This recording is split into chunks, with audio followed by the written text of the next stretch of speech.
Earlier this year, the Centre for Independent Studies hosted two events from both sides of the Israel-Gaza debate. Here, we've put Bret Stephens and John Mearsheimer side by side in one video. We at CIS believe that it's very important, especially for a classical liberal organisation like CIS, to hear both sides of any debate.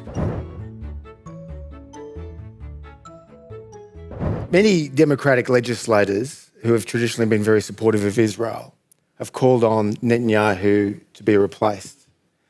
To what extent would things change in Gaza and the Israeli military operation in Gaza if Netanyahu is replaced, as many democratic lawmakers and indeed Bret Stephens at the New York Times has called for Netanyahu to be removed? How would things change? Not at all. This is an argument that I hear in the United States. It's made by liberal American Jews, people like Tom Friedman. At the New York Times? Yeah, at the New York Times, who believe that Netanyahu is an anomaly, and if we could only get rid of him and replace him with Thomas Jefferson or somebody like that, Israel will live happily ever after. This is a foolish argument, right? It's quite clear that Netanyahu and his war cabinet and most of the national security elite in Israel today agree with Israeli policy under Netanyahu.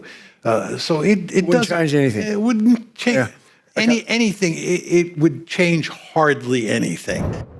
Look, there are a few points to make. I think in 500 years, if Jews, God willing, are around, the Jewish people look back and say, Netanyahu was a bad prime minister, a bad leader of the Jewish people who stayed around much too long and whose political selfishness led to the debilitation of the Jewish state on the eve of its grave disaster of October 7th. But again, let's contextualize a little bit. The government of Sweden, who most of us don't think of as a militant right-wing government, rules thanks to the votes of a very far right-wing party. In France, it's entirely possible that the French will be run by a prime minister from the Le Pen party in a few months' time when they hold elections. Right-wing populism is a phenomenon across the globe, and Israel is not immune from that. In the case of Israel, about 10% of the Israeli electorate voted for these extreme right-wingers. I think it's a great shame. I think they're noxious people who shouldn't be in power. Then again, about 48% of the American electorate voted for Donald Trump. So, okay. But some of these right-wing members in the cabinet, and this has been documented not just by that South African submission to the International Court of Justice, they do highlight some remarks made by some of these cabinet ministers that are quite offensive about wiping out Palestine. Look, a great American philosopher named Eric Hoffer once said that Israel is the only country in the world expected to behave like a Christian nation. Right? So there are bigoted scoundrels in the Israeli government. You know what? They're probably bigoted scoundrels in your government and in any number of governments. And this is important. Okay, in 1993, under Prime Minister Yitzhak Rabin, Israel went to sign the Oslo Accords, an effort to get Israel out of the business of ruling the lives of the Palestinians. In 2000, under Prime Minister Ehud Barak, Israel went to Camp David and made an offer of a Palestinian state. Now, the Palestinians rejected it out of hand. You might have said it wasn't exactly right, but the offer was made. In 2008, Prime Minister Ehud Olmert made another offer to Prime Minister or to President Mahmoud Abbas, again rejected out of hand. Israel has withdrawn proportionally from more territory than any other state that I can think of. Israel withdrew entirely from the Sinai Peninsula, which it had conquered in 1967, right, for the sake of peace with the Egyptians. Israel withdrew from most populated areas of the Palestinian Authority, of the territories, again, for the sake of a prospective peace. Israel withdrew from southern Lebanon, now I think to its regret. So Israel has shown a consistent willingness to withdraw from territory in exchange for meaningful guarantees of peace. And that history has to be understood, at least if you're going to understand where the Israeli public is coming from when you wonder why is Israel moving to the right rather than to the left. You say that Tehran's hand has been strengthened during this dispute, but let me put this to you. Iran is surrounded by hostile Sunni states. Across the Persian Gulf sits Saudi Arabia. It's fanatically anti-Shia and well-armed archenemy. In Iraq and Syria, at least until recently, you had Iran facing large Sunni insurgencies dedicated to slaughtering the Shia.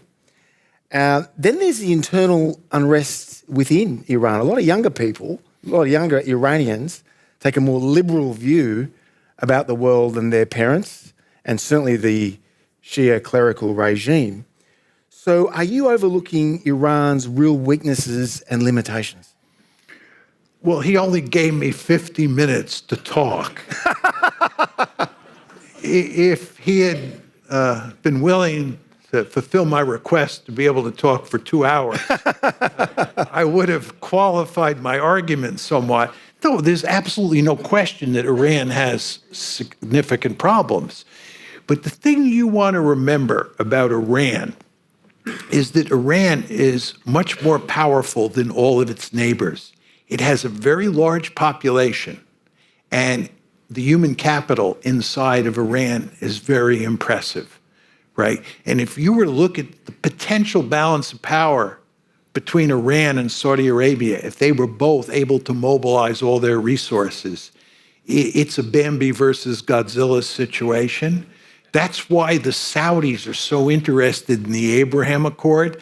The Saudis want to jump into bed with the Israelis and the Americans because the Saudis understand that the Iranians have a lot of potential power, right? Whenever you want to measure the power of a country, the two things that you go to, number one are population size, and number two are wealth. Number two is wealth, right? Wealth and population size. And you look at the Iranian situation, they are potentially a very powerful country, which is not to take away from your points about the problems that they face. No, Iran is, in fact, in many ways, a weak state.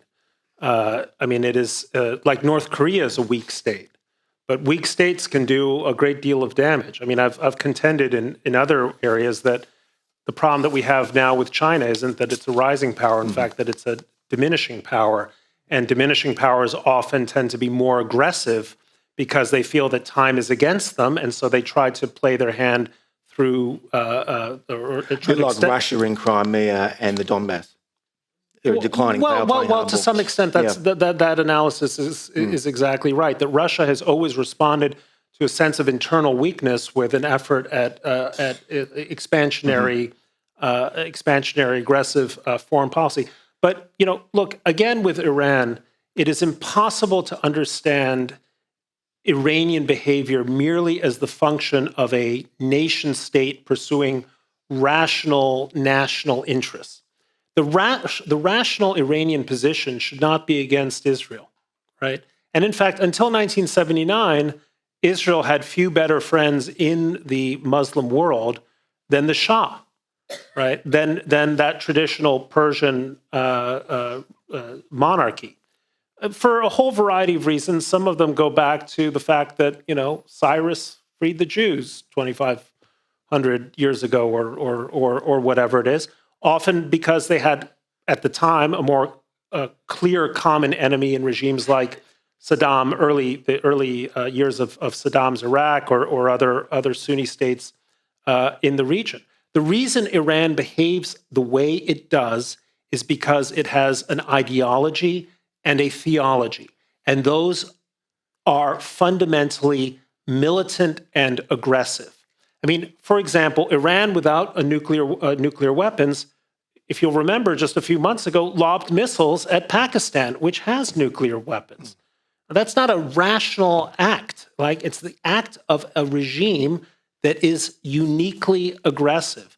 And too much of our discussion, not our discussion here, but too much of our kind of collective discussion is about, well, why is Bibi doing this? Why is Bibi doing that? Isn't he a bad guy? Isn't he obnoxious, et cetera, et cetera? But Iran, the actual malefactor in the region, typically gets a pass. And what's most astonishing to me is it often gets a pass from the progressive left in America and elsewhere. How is it that the most misogynistic regime in the region should get this pass? How is it that a regime that hangs gay people from cranes should get this pass? It's one of the sort of mysteries of Western politics, the alliance of people who call themselves progressives with regimes like Iran or movements like Hamas that oppose violently everything they claim to champion. Now, the Israeli leadership seems to believe that a full-scale ground military invasion of Rafah will finish the job of eliminating Hamas. You've said that that's not realistic. Now, your critics would say that with its gleeful mutilations, its rampages, its rapes and beheadings, its baby killing on October 7, Hamas needs crushing. And if Hamas keeps control of Rafah and the people, it wins. The Israelis may believe that Hamas needs to be crushed. And you can understand, given what happened on October 7th, why they feel that way. They're not going to crush Hamas. And if you read the newspapers carefully every day, you will see that Hamas has come back to life in northern Gaza, and the Israelis have now sent military forces into northern Gaza to deal with Hamas. The New York Times and the Wall Street Journal today have articles dealing with the fact that Hamas is almost impossible to defeat. They're just not going to defeat them. This is why I said to you, ethnic cleansing is so attractive to the Israelis. Ethnic cleansing solves the apartheid problem, what Tom was challenging me on a minute ago, and it solves the Hamas problem, which he's challenging me on now. You can't defeat ideologies, right? You can't. In 1946, there were plenty of National Socialists in Germany. Plenty of militarists in Japan. But what you can do is you can defeat the idea or the belief among a critical mass of the population that what that ideology represents is a wise way forward, which is to say, a conclusive military defeat of Hamas by Israel, which is a doable thing, okay, difficult, but a doable thing, should persuade Palestinians that they might love Hamas, but another October 7th is something they will never want to do, and their children will never want to do, because the consequences are so bad. In 1973, during the Yom Kippur War, Israel did not defeat Egypt's desire to destroy Israel. Israel defeated Egypt's belief that it could destroy Israel, and therefore it went for peace. Sadat decided that the strategy that his predecessor had pursued, let's mass our army, cross into the Sinai, defeat the Israelis, wasn't going to work. What could work? A peaceful solution. And so here's the question. Can you significantly defeat Hamas militarily as well as politically so that it cannot return to power, it cannot amass force, it cannot recapitalize its armed forces, and more importantly, Palestinians will not allow themselves to be governed again by a movement that has led them to misery? That's the issue. So you don't defeat the idea. We still haven't defeated white supremacy in the United States 160 years after the Civil War, right? But we've tried at least to defeat the idea that it would be a good idea for southern states to secede and have a civil war. We're going to see more October 7 style attacks if the Palestinians don't have their own state or some degree of national self-determination. Look, I'm in favor of a Palestinian state. Zionism exists, and I consider myself a Zionist. The purpose of Zionism is for Jews to have a state of their own. meaning they aren't ruled by others and they don't rule others. All right? So the ultimate purposes of Zionism cannot be fulfilled until there is a Palestinian state under some, whatever the arrangements are, a Palestinian state where people who don't want to be ruled by Israelis aren't ruled by Israelis. But it matters greatly whether the Palestinian state that comes into being is similar to the United Arab Emirates, let's say, or similar to Yemen. Is it a state that's going to be dedicated to improving the lives of Palestinian people and living peacefully with its neighbors? Or is it going to be dedicated to trying to destroy its neighbors? And in the case of Hamas, not just the Jewish state, but maybe the Egyptian state or the Jordanian state as well. So by all means, let's have a Palestinian state. But the question is, who will rule it, under what conditions, and whether it will threaten Hamas Israelis. is not committed to a two-state solution, but the Palestinian Authority and the West Bank are, correct? Nominally so, yeah. Okay. But it's very important to understand that every American president since Jimmy Carter has pushed hard on the two-state solution because we think the two-state solution, we meaning American elites, think the two-state solution is the only reasonable way to get out of this conundrum. What has to be done here is that the Palestinians have to be given self-determination. They need a sovereign state of their own. And this is what the two-state solution was designed to do. And American leaders understood that if the Israelis did not agree to a two-state solution, and you did not get a two-state solution, you were going to have trouble for as far as the eye can see. You all understand, maybe the younger people in the audience don't, but what happened on October 7th is really not an anomaly. There was the first Intifada, then there was the second Intifada. Late 80s and early 2000s. Pardon? Late 80s and the early 2000s? Yes, 1987 was the first Intifada, and 2000 was the second Intifada. And these were, Palestinian insurrections. But John, you could get a two-state solution with the Palestinian leadership in the West Bank, but Hamas has made it very clear, as you've acknowledged, that they don't support a two-state solution. Absolutely, there's no question about that. Just want to be very clear here. This gets back to my point that Netanyahu was playing divide and conquer, right? Netanyahu had quite good relations with Hamas before October 7th because Hamas doesn't want a two-state solution and Netanyahu doesn't want a two-state solution. And from Netanyahu's point of view, the real threat was Mahmoud Abbas and the Palestinian Authority. And you notice, by the way, that the Americans have been saying that what we need to do in Gaza is put the Palestinian Authority in control, get Hamas out of the way, and put the Palestinian Authority in control. Netanyahu has made it unequivocally clear this is not happening. And that's because the Palestinian Authority has reconciled itself to a two-state solution. And that's nightmare news for Netanyahu. The question of borders, in my mind, is not entirely material. I mean, if you dropped Israel into, Queensland, it would disappear in the bush, and the West Bank even. We're talking about very small territories here, and the possibility of adjustments is real. If the conflict were fundamentally a territorial conflict, it would have been solved by now. And you can, I don't know how specific you want to be in terms of what would happen, say, in the old city of Jerusalem or where the Palestinian capital would be, but a territorial conflict gets solved easily. You just draw a line, and if you don't get this border, maybe you get money or some kind of compensatory reward. The problem is the conflict is about existence, which is that too many Palestinians for too long have rejected any idea of a Jewish state in any territory. And Hamas represents the most vivid front of that rejectionism, but it's also present, or far too present, in too many parts of other more secular Palestinian politics.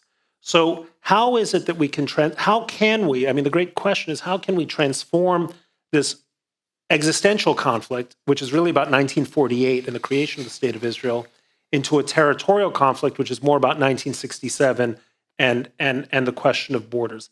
And my answer to that is, well, I don't know, but it can't happen while Hamas is the dominant political player. Just like you couldn't have a normal German state while National Socialism was its dominant ideology. It's the ideology and the mindset that has to change before the borders are determined. To watch each event video, click the link in the description.